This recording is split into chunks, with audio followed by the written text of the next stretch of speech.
Biden اور Trump کے درمیان صدارتی مباحثہ، الزامات، سخت جملوں کا تبادلہ۔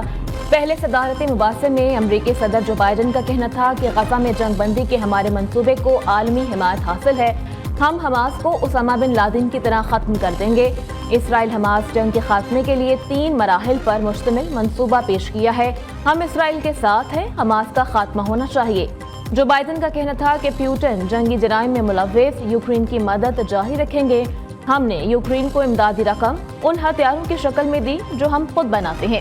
امریکہ اسرائیل کی امداد کرنے والا سب سے بڑا ملک ہے، ہم یہ سلسلہ جاری رکھیں گے۔ ٹرمپ وہ شخص ہے جو نیٹو سے نکلنا چاہتا ہے۔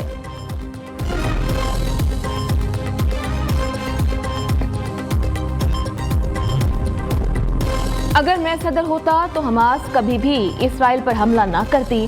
صدر بائیڈن اسرائیل کو حماس کے خاتمے سے روک رہے ہیں۔ سابق امریکی صدر ڈونلڈ ٹرمپ کا کہنا تھا کہ اگر آج امریکہ میں ایسا صدر ہوتا جس کی دنیا میں عزت ہوتی تو روسی صدر پیوٹن کبھی یوکرین پر حملہ نہ کرتا۔ بائیڈن کے باعث سب کچھ ہوا۔ ایران میرے دور میں کمزور ہو چکا تھا، حماس کبھی حملہ نہیں کر سکتی تھی۔ بائیڈن کی کمزور خارجہ پالیسی کے باعث ایران مضبوط ہوا۔ پوری دنیا سے دہشت گرد امریکہ آ رہے ہیں۔ بائیڈن نے امریکہ کو تباہی کے دہانے پر پہنچایا۔ امریکہ میں اس وقت کوئی سرحد نہیں، کرمنلز شہریوں کو قتل کر رہے ہیں۔ ڈونلڈ ٹرمپ نے کہا کہ ہمارے ریٹائرڈ فوجی پریشان ہیں، غیر قانونی تارکین وطن ہوٹلوں میں رہائش پذیر ہیں۔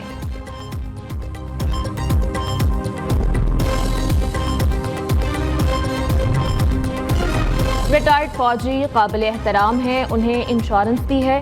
امریکی صدر جو بائیڈن کا کہنا تھا کہ ٹرمپ مسلسل جھوٹ بول رہا ہے، اس کی باتوں پر اعتبار نہیں۔ ٹرمپ ہارا ہوا اور ایک مایوس انسان ہے۔ ٹرمپ نے صدر بائیڈن سے ہارا ہوا اور مایوس انسان کہنے پر معافی کا مطالبہ کر دیا۔ جو بائیڈن نے کہا کہ ٹرمپ اپنے دوست پیوٹن کے لیے معافی کا مجموعی طور پر 278 چھکے لگے تھے۔ حکومتی حکمت عملی تبدیل، پارلیمنٹ سے آج ہی بجٹ منظور کروانے کا فیصلہ۔ ذرائع کے مطابق دونوں ایوان قومی اسمبلی سینٹ آج ہی بجٹ کی منظوری دیں گے۔ نون لیگ اور اتحادی جماعتوں کے تمام اراکین قومی اسمبلی اسلام آباد پہنچ گئے۔ نواز شریف، حمزہ شہباز بجٹ کے حق میں ووٹ دینے آئے۔ وزیر اعلیٰ پنجاب مریم نواز شریف آج پنجاب اسمبلی کے اجلاس میں شرکت کریں گی۔ مریم نواز اپنے خطاب میں بجٹ کے اہم نکات اور پنجاب میں شروع کیے جانے والے منصوبوں کے حوالے سے اظہار خیال کریں گی۔ بجٹ 2024-25 کے اہم نکات اور پنجاب میں شروع کیے جانے والے منصوبے وزیر اعلیٰ کے خطاب میں شامل۔ IMF کا حکومتی اخراجات میں کمی کے لیے سخت دباؤ۔ حکومت کا 1 جولائی سے پینشن اصلاحات متعارف کروانے کا امکان۔ نئی ترامیم کی جلد وفاقی کابینہ سے منظوری لی جائے گی۔ سرکاری ملازمین کو پینشن آخری تنخواہ کی بنیاد پر نہیں ملے گی۔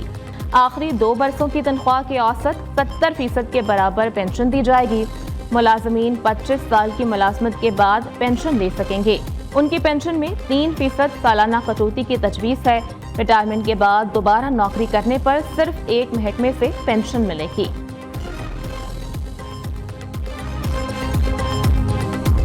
ایسکلیشن جو ہے اس میں دہشت گردی میں جو پولیٹیکل انٹرسٹ گروپس ہیں، پارٹیز ہیں، وہ سپیس نہیں دینا چاہتے۔ ہم اس کو اسمبلی میں لے کے آئیں گے۔ وزیر اعلیٰ KPK نے کسی سٹیج پہ اس آپریشن کو رول آؤٹ نہیں کیا۔ ضرورت پڑی پاکستان کی جو سالمیت ہے، اس سے بڑی بات تو کوئی نہیں ہے۔ TTP ادھر سے آپریٹ کر رہی ہے، لیکن ان کے سیلز جو ہیں، ان کے جو کاڈر ہے، وہ پاکستان کے اندر بھی آپریٹ کر رہا ہے۔ یہ بین الاقوامی قوانین کی خلاف ورزی نہیں ہے کہ ان کی سرزمین سے ہمارے ملک میں دہشت گردی ایکسپورٹ ہو رہی ہے، اور اس کے تمام تر جو ایکسپورٹرز ہیں تو اس دہشت گردی کے ان کی پناہ میں بیٹھے ہوئے ہیں۔ تو آپ کس طرح کہتے ہیں کہ ہم ان کی آگے ہاتھ جوڑیں اور ان کو کہیں کہ جی آپ جو بھی کر رہے ہیں بڑا ہم پہ احسان کر رہے ہیں۔ حکومت کا آپریشن عزم استحکام پر سیاسی جماعتوں کو اعتماد میں لینے کا فیصلہ۔